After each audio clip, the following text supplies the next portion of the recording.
Salud a la veracruzana. Salud a la veracruzana. Salud a la veracruzana. El podcast de la Secretaría de Salud de Veracruz. Bienvenidas y bienvenidos a un nuevo episodio de Salud a la Veracruzana, el podcast de la Secretaría de Salud de Veracruz, en esta ocasión con el tema el Día Mundial del Riñón. La conmemoración de esta fecha tiene el objetivo de informar a la población sobre las funciones vitales de este órgano, crear conciencia sobre su cuidado y compartir algunas opciones médicas para tratar enfermedades renales. Y para hablar de estos temas me da mucho gusto recibir en esta mesa al doctor Benjamín Castro Miranda, jefe de nefrología del Centro de Alta Especialidad, doctor Rafael Lucio, de la Secretaría de Salud. Doctor, bienvenido. Gracias, buenos días y un gusto estar aquí con ustedes. Gracias, doctor. Primero quisiera que nos platicara un poco acerca de su formación, de cómo fue que decidió especializarse en nefrología y en sí, para quienes nos ven y nos escuchan, ¿qué es la nefrología? Bien, miren, como médico siempre es la oportunidad que nos da la vida para ayudar. Ese es lo más importante como nosotros médicos. Cuando yo inicié quería ser cardiólogo. Sin embargo, cuando entras a medicina interna te das cuenta que del corazón no es suficiente, entonces opté por ser médico internista, donde tienes a bien atender todas las enfermedades. Eso fue en 1995 cuando llegué a este hospital y aquí hicimos el primer trasplante el 2 de diciembre del 95, yo siendo un médico internista. Entonces me dio la necesidad de ser nefrólogo para poder dar todo este apoyo que necesitamos a nuestros enfermos renales. Y así fue como me incliné a la nefrología. El motivo más importante fue el trasplante renal. Doctor, este año la campaña mundial del Día del Riñón, del Día Mundial del Riñón, tiene como base la pregunta, tus riñones están bien, pero pienso que primero es importante que tengamos claro cuáles son las funciones vitales de este órgano y por qué es tan importante para el funcionamiento del cuerpo humano. Bueno, pues todos los órganos son importantes, sin embargo este es, como se conoce y lo describimos continuamente, los riñones son filtros de vida, filtran la sangre y eliminamos todas las sustancias de desecho que se producen, los ácidos, el potasio, todos los elementos que no nos sirven, esa es una de las funciones. También regula estas sustancias, tienen que estar reguladas, el sodio, el potasio, los ácidos que producimos como consecuencia de los alimentos, todo esto lo tiene que ir regulando el riñón. Ya no se dude de los líquidos, el riñón tiene que mantener un estado hídrico en nuestro cuerpo, porque si no trabaja correctamente el paciente se empieza a retener líquidos o si no se deshidrata. También el riñón es importantísimo, regula la producción de sangre, muchos dirían ¿qué tiene que ver con la anemia, no? Sin embargo, el riñón produce una sustancia que se llama eritropoyetina, que es la hormona que va a estimular a nuestros huesos para producir sangre. Regula también la glucosa, que es algo muy importante, ¿sí? Y entonces tenemos muchas funciones de nuestros riñones, por lo cual tenemos que tener todo esto bajo control. Y otra de las cosas que el riñón controla perfectamente es la presión arterial en nuestro organismo. Pues muchísimas cosas que a veces no sabemos que los riñones tienen esas funciones y es importante que quienes nos escuchan y nos ven lo sepan. Doctor, las enfermedades renales, los padecimientos renales son en muchas ocasiones silenciosos, no dan síntomas hasta que las enfermedades ya presentan un avance significativo, pero ¿cuáles debieran ser las señales de alerta que la población debiera estar atenta para identificarlas y saber que algo no marcha bien con sus riñones? Extraordinaria pregunta, pero te voy a decir, el riñón es tan noble que puedes tener un 30% de la función de ambos riñones y no quejarse. Por eso es que no se diagnostican tempranamente, sino hasta que el riñón ya alcanza un 30% de la función del riñón, cuando nuestros pacientes ya empiezan con debilidad, con cansancio, con anemia, a veces puede haber hasta comezón del cuerpo, pero si la gente piensa que te esperamos que duelan los riñones para acudir con el médico, normalmente la insuficiencia renal no se acompaña de dolor, salvo que haya un tumor, salvo que haya un cálculo, por ejemplo, en los riñones, pero de lo contrario tú puedes llegar a una etapa muy avanzada de insuficiencia renal sin tener síntomas. Ahora bien, algunos datos que también podríamos considerar, que nuestros pacientes se levanten en la noche a orinar. normalmente nicturia se llama esto, pararnos en la noche a orinar, que no es lo habitual, que no debemos hacerlo, o bien que nuestros pacientes noten que cuando van a orinar, orinen espumoso. Puede traducir filtración de proteínas en la orina y puede ser un dato de que se nos están afectando nuestros riñones. Y en este momento en el que la gente puede detectar estos efectos, ¿qué tratamientos, qué estudios recomienda usted como nefrólogo hacerse? Bueno, mira, lo hemos dicho en varios lugares. A veces nosotros gastamos en alguna fiesta, gastamos 1,000, 2,000 pesos. Tan fácil es con unas pruebas en sangre, la urea y la creatinina nos puede poner en aviso cómo está la función del riñón. El examen general de orina, que todos dicen es un simple examen general de orina, para los que lo sabemos leer, el examen general de orina te puede traducir muchas enfermedades del riñón, llámese procesos infecciosos, procesos inflamatorios, y lo más importante que en el examen general de orina podemos detectar si ya hay proteínas en la orina. Eso es fundamental. Estos dos estudios, la química sanguínea y el examen general de orina, nos dicen cómo funcionan los riñones. Obviamente hay otro estudio más que nos sirve para ver cómo está la morfología de nuestros riñones, que es el ultrasonido renal. Con el ultrasonido renal podemos detectar si hay quistes, si hay tumores, si hay cálculos. Entonces nos sirve más bien para saber la morfología e incluso el tamaño de los riñones. Porque si los riñones van de la mano de nuestra superficie corporal, si tú eres un individuo de 1,80 y tienes riñones de 7, 8 centímetros, tienes riñones pequeños para la superficie corporal y finalmente eso sí puede repercutir en enfermedades renales. ¿Cualquier persona puede realizarse estos estudios? Bueno, lo recomendable es que sí, ¿no? O sea, una urea y una creatinina no te va a condicionar mayor daño, igual que el examen general de orina. Es un estudio que nos puede, como bien lo preguntabas, decir cómo funcionan nuestros riñones, que eso es, para eso sirven estos estudios. ¿Cada cuánto recomienda usted hacerse este tipo de estudios? Bueno, mira, por ejemplo, en el paciente diabético, cuando menos tienes que hacerlo cada año e incluso cuantificar si tiene o no tiene proteínas.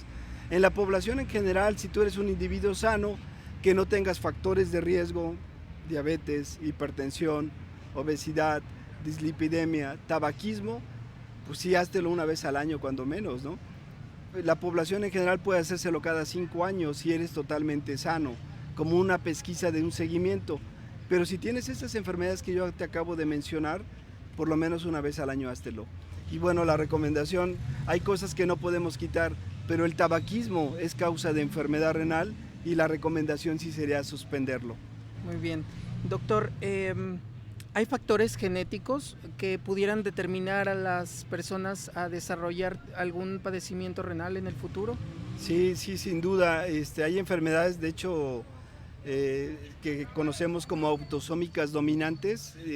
No es tan raro ver padecimientos, por ejemplo, los riñones poliquísticos. O sea, si papá o mamá tenemos riñones poliquísticos, tu hijo tiene un 50% de que nazca con esa enfermedad. Obviamente esta enfermedad no se manifiesta en los primeros años de vida, pero en la segunda o tercera década de la vida ya tú ves riñones llenos de quistes. Esta es una enfermedad que se llama así, enfermedad por riñones poliquísticos, y hay otras tantas enfermedades como la oxalosis y demás, pero sí ya tienes esa predisposición genética de tener este padecimiento. Mencionaba usted hace un momento el tabaquismo como un factor que pudiera propiciar el desarrollo de padecimientos renales. ¿Hay algunos otros estilos de vida que pudiéramos mencionar que debiéramos vigilar o prevenir un poquito más para frenar el desarrollo de estas enfermedades? Bueno, sí, sin duda. El concepto va a ser bien fácil resumirlo, vida saludable, ¿no? Y en el concepto de vida saludable, pues te invita a que consumas cosas más orgánicas, no tantos productos industrializados. Y lo menciono porque nuestro estado, bueno, somos el estado que más consumimos refrescos, ¿no? Productos industrializados. De ahí la importancia y también el ejercicio, que todos sabemos que el ejercicio por sí solo es un bienestar para nuestro organismo, ¿no? De hecho, incluso a las personas mayores de 50 años, la Organización Mundial de la Salud nos recomienda caminar de 45 a 60 minutos diarios, al menos 5 días a la semana. Pero volviendo al tabaquismo, porque sí lo vemos con frecuencia, está bien demostrado cómo es el mecanismo que induce la enfermedad renal. Ya se conoce muy bien y no hay mayor dudas. Independientemente de la enfermedad renal, pues todos sabemos que el tabaquismo puede originar cáncer en cavidad bucal, en la lengua, en los pulmones, incluso en el riñón, es causa de cáncer renal, y ya no se diga también en la vejiga. Entonces, el tabaquismo por sí solo, aparte de inducir enfermedad renal, puede inducirnos cáncer en muchos órganos. Mencionaba usted hace un momento el concepto de vida saludable, y sin duda la alimentación entra dentro de este concepto. Estamos en la Semana Mundial sobre la sensibilización en el consumo de la sal, y quisiera que le enviara a usted un mensaje a la población sobre por qué es tan importante hacer conciencia sobre el consumo de la sal en estos momentos. Bueno, mira, tiene varios años, incluso los que a veces llegamos a ir a un restaurante, ya ves que ya quitaron incluso los saleros en las mesas, ¿no? E incluso se invita a que la gente evite la sal. La sal por sí sola puede inducir hipertensión, ¿sí? Hay trabajos donde antiguamente pues los seres humanos buscábamos dónde encontrar sal, ¿no? Y ahorita todos los productos, su principal conservador es la sal. Si tendríamos que consumir 1 gramo, estamos consumiendo 6, 8 gramos de sal. Entonces finalmente también es una gran carga de este producto. Ya no se diga que donde hay sal en el organismo hay agua, y esto finalmente va a condicionar retención hidrosalina, sobre todo si ya tienes alguna enfermedad, y va a ser un problema para el riñón poder eliminar todos estos líquidos. En su experiencia, doctor, ¿cuáles serían las enfermedades renales más comunes aquí en el estado? Sí, mira, el 50-60% de las poblaciones, te informo, nosotros aquí en la Secretaría de Salud, bueno, y más aquí en nuestro hospital, nosotros tenemos más de 300 pacientes bajo terapia de reemplazo renal, llámese diálisis, 160, 170 y 130 en hemodiálisis. Entonces, de esta gran cantidad de pacientes que tenemos, de un 50-60% sí llegan a ser pacientes con diabetes mellitus. Entonces, lo que nos preocupa en nuestro estado es la diabetes. Obviamente, las enfermedades se suman como factores de progresión de enfermedad renal: diabetes, hipertensión, obesidad, colesterol, triglicéridos altos, ¿sí? Vida sedentaria y por ende obesidad. Entonces todo esto se va sumando, pero de la principal causa que tenemos se llama diabetes e hipertensión arterial. Doctor, me gustaría que nos compartiera un poquito más acerca, o que nos pudiera definir los tipos de tratamientos que existen, que es la diálisis, la hemodiálisis y el trasplante. Así es, nosotros, te faltó mencionar una, la diálisis, la hemodiálisis, el trasplante, y tenemos una terapia que ya tiene 6-8 años que la utilizamos, sobre todo para pacientes críticos, que son terapias de reemplazo renal continua. El principio es fácil, comparte tanto la diálisis como la hemodiálisis, esta última que te acabo de mencionar. La diálisis, ¿qué ventajas tiene la diálisis? La diálisis se puede hacer en su casa el paciente, no requiere equipos, no requiere máquinas. Hay varias opciones, por si alguien te dice, no, es que la diálisis requiere máquinas.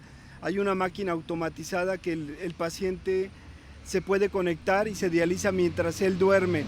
Pero la diálisis convencional es la que infundimos, por eso se llama diálisis, separar a través del peritoneo. El peritoneo es una membrana que nos recubre toda la cavidad abdominal, que cuando colocamos un catéter dentro de la cavidad abdominal, infundes un líquido que se va a distribuir en toda la cavidad peritoneal, y por ende nuestra sangre queda separada del peritoneo con el líquido que tú le infundes. Entonces, como la sangre va muy rica en sustancias tóxicas, siguen un gradiente de concentración. La sangre llena de urea y de creatinina, que es lo que medimos, pero hay muchísimas sustancias tóxicas, son más de 100 sustancias tóxicas que se acumulan cuando el riñón no funciona. Entonces de la sangre pasan las sustancias tóxicas al líquido de diálisis, y cuando bajamos el líquido de diálisis ya sale el líquido de diálisis lleno de sustancias tóxicas, y es como eliminamos estas sustancias con la diálisis en el enfermo renal. La otra, la hemodiálisis, ahí sí requiere venir el paciente a una clínica, tenemos una máquina especial, un filtro en especial, que ese es el que ayuda a eliminar las sustancias tóxicas. Y lo mejor, sin duda, Quien me diga lo contrario lo respeto, pero lo mejor es un trasplante renal, porque ya no vas a estarte dializando diariamente, porque ya no vas a estar con un equipo y porque te va a permitir hacer tu vida normal. Obviamente tienes que tomar medicamentos para evitar el rechazo, que aquí aunque te lo done tu mamá, tu hermano, lo fantástico de la vida es que todos somos individuos diferentes, ¿no? Y aunque te lo done tu papá, tienes que tomar medicamentos para evitar rechazo. ¿En qué momento el trasplante es la única opción, médico? Bueno, miren, todos los enfermos renales, nosotros los clasificamos en 5 etapas, y es lo que yo te decía, que depende de la etapa, es cuando el paciente presenta síntomas, pero la medicina nos dice que todo enfermo que ya alcanzó el 30% de la función del riñón tiene que ser referido al nefrólogo para que hagamos la diálisis, la hemodiálisis o el trasplante. Desde ese momento, con 30%, ese sería el ejemplo fantástico, que llegue un paciente con 30% y que tenga un potencial donador para que lo empecemos a estudiar, y lo que nosotros le llamamos preemptive transplantation o trasplante anticipado, que no va a sufrir con la diálisis, que no va a sufrir con la hemodiálisis, y en ese momento lo preparamos, hacemos su protocolo de donador, su protocolo de receptor, y de esa manera podemos prepararnos para el trasplante con 30% o menos. Empezamos a caminar para tenerlo en las mejores condiciones y que llegue a un trasplante sin sufrir la diálisis o la hemodiálisis.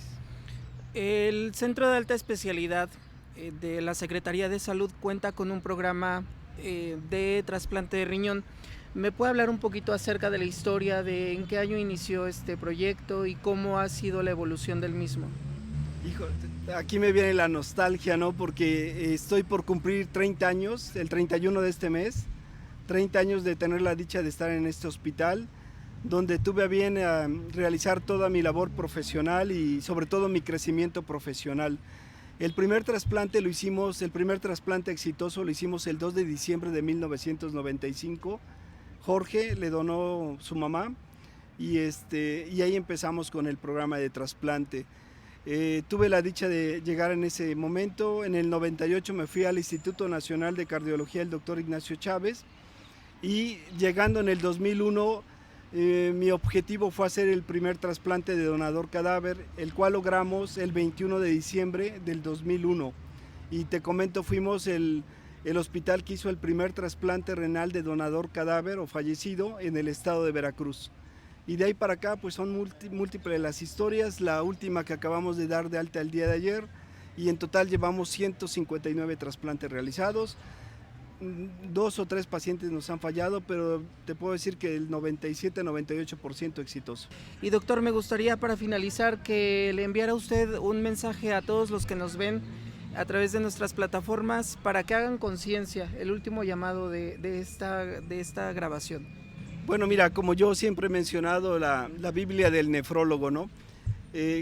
Las estrategias de renoprotección, ¿cómo vamos a protegernos? Si ya tuviste la herencia o la mala fortuna en el aspecto ambiental de ser diabético, la diabetes es una enfermedad mala, sí es una enfermedad mala, pero sin embargo te deja vivir 20, 30 o 40 años, pero ahí va a depender de cómo la controles. Si tú controlas, si llevas a metas a tu diabetes entre 90 y 130, las posibilidades de que te lleven a la enfermedad renal o tantas otras complicaciones de la diabetes se reducen.